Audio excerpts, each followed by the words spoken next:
নমস্কার বন্ধুরা, তোমরা এসো তোমাদের YouTube channel study knowledge academy. একটা ইম্পর্টেন্ট আপডেট, ডাব্লিউপি একটা ভাইরাল নোটিশ চারদিকে এখন সার্কুলেট হচ্ছে। সেই নোটিশের সত্যতা কতখানি এবং এটা কি আদৌ সত্যি?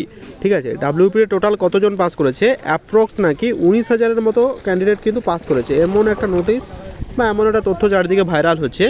আমি তোমাদের এই তথ্যটা সম্পর্কে আলোচনা করব আজকের ভিডিওর মাধ্যমে, এবং তোমাদের জয়নিং যে মার্চের মধ্যে হয়ে যাবে সেটার আপডেট প্রথম আমি কিন্তু আমাদের চ্যানেল দিয়েছিলাম।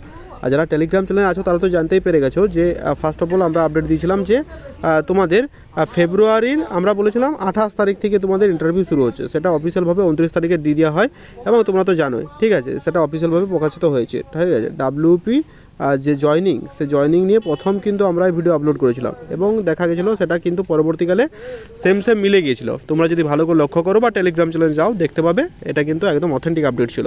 তো চলো আজকে আলোচনা করবো যে নোটিশটা সার্কুলেট হচ্ছে ওটা কি আদৌ সত্য। ঠিক আছে, সম্বন্ধে আলোচনা করবো আজকের ভিডিওর মাধ্যমে। কাজে ভিডিওটা অত্যন্ত ইম্পর্টেন্ট, স্কিপ না করে শেষ পর্যন্ত দেখো, কথাগুলো মন দিয়ে শোনো, আশা করছি একটু হলেও উপকারে আসবে। ভিডিও শুরু আগে প্রথমত এবারে করে তোমরা ভিডিও লাইক করো, তাদের সাবস্ক্রাইব করো। তিন নাম যারা টেলিগ্রাম চ্যানেল যুক্ত হলো লিখে তার ডেসক্রিপশন দুজন না ছোটো বড় আপডেটগুলো ফার্স্ট আমরা টেলিগ্রাম চ্যানেল প্রোভাইড করে রাখি। ঠিক আছে, তো অবশ্যই সাবস্ক্রাইব করে দিও।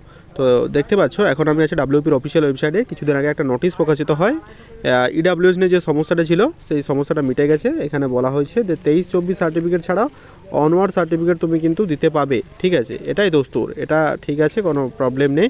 কিন্তু কলকাতা পুলিশের ক্ষেত্রে যাতে ব্যাপারটা না হয় সেই দিকেও আমরা নজর রাখছি এবং সেই অনুযায়ী পিএমটি পিইটি জন্য আমরা পিআরবিতে ডেপুটেশন যাবো। এখন একটা নোটিশ তোমাদের সাথে দেখাচ্ছি, দেখো সেখানে কি বলা হয়েছে, সেখানে কত গুণ পাস হচ্ছে একবার দেখে নাও। কিছুদিন যাবত দেখছি সোশ্যাল মিডিয়ায় একটা তথ্য বারবার ঘুরে আসছে, সেই তথ্যটা তোমাদের সামনে তুলে ধরছি। দেখো, ডাব্লিউপি কনস্টেবল পিএমটি পিইটি 2024-এর যে টোটাল পাস অফ ক্যান্ডিডেট সেটা বলা হয়েছে।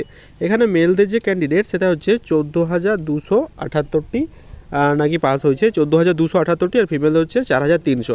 ঠিক আছে, তাই 14, 15, 16, 17 আমি যদি 18,000ই ধরি, টোটাল নাকি 18,000 পাস হয়েছে। ঠিক আছে, 18কে পাস হয়েছে।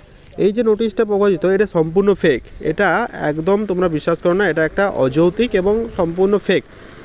কারণ এরকম কোনো তথ্য কিন্তু এখনও আসেনি এবং যেটা জানা যাচ্ছে এর থেকেও বেশি, অ্যাপ্রক্স যেটা জানা যাচ্ছে 20 থেকে তো অনেক বেশি, ইভেন কি 26K-র মতো কিন্তু পাস করেছে। এটা অফিসিয়ালভাবে নয়, এটা যেমন 19,000 বলছে, 19,000 কখনো 19,000 থেকে কিন্তু অনেকটাই বেশি।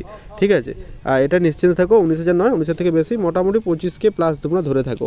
ঠিক আছে, এই তথ্যটা ধরেই চলো, সেভাবে ইন্টারভিউ প্রস্তুত নাও। ইন্টারভিউ কী বলবে না বলবে তার জন্য আমরা একটা টেলিগ্রাম চ্যানেল প্রোভাইড করেছি, তোমরা ওখানে যুক্ত হয়ে যাবে। ওখানে কিন্তু নিয়ম টু নিয়ম টেলিগ্রাম চ্যানেল দেওয়া হচ্ছে তোমাদের ইন্টারভিউ রিলেটেড যে আপডেটগুলো ওখানে প্রোভাইড করছি, তো তোমরা অবশ্যই যুক্ত থেকো। মেলদের যারা পাস হয়েছে 14,278, ফিমেলদের পাস হয়েছে 4,300। ঠিক আছে, এই হচ্ছে পাশের হার। কাট অফ মার্কস খুব শীঘ্রই আসছে, তোমরা কমেন্ট করে জানাও কাট অফ মার্কস কত যাবে। Wish you all the best. আজকের ভিডিও এতটা অবধি।